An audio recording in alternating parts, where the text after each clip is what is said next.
Meanwhile, maybe it's just a short month. Meanwhile, the president's gun proposal focuses on legal gun purchases, but says nothing about criminals who generally get their weapons illegally. So William Lajeunesse went inside a jail to ask the inmates where they got their guns. William?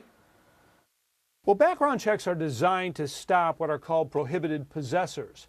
That includes illegal immigrants, those adjudicated mentally ill, and of course felons, who we call criminals because they do not follow the law.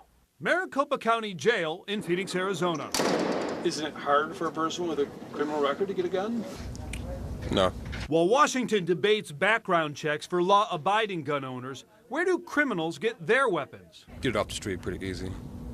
People usually go through other people to buy it. I'd say 95% off the streets, the crime guns. A survey of 18,000 prison inmates found that 40% get their guns off the street, 40% from friends and family, 4% from pawn shops, 1% from flea markets and gun shows. I got a second-degree burglary charge. We asked these inmates, incarcerated primarily for robbery and burglary, if guns deter crime. I would definitely shoot somebody else. Why wouldn't you? Yeah. As you're risking getting shot. If you're trying to do something, bad or whatever, you get away with something, obviously you're not going to shoot somebody who has a gun. You don't have to have a permit to conceal a weapon, which is scary. So you don't know if someone has one or not. So you should probably think twice before you approach anybody. In 2008, a Memphis newspaper published a gun owner database.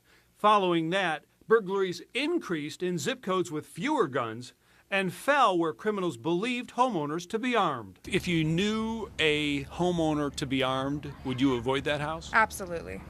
Absolutely. You better believe I'm going to pick the guy who doesn't have a gun in his household than as opposed to the guy who's armed.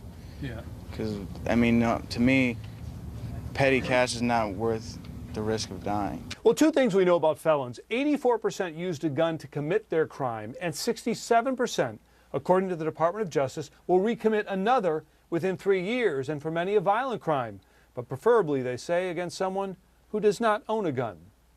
Brian, Gretchen, Steve, back to you.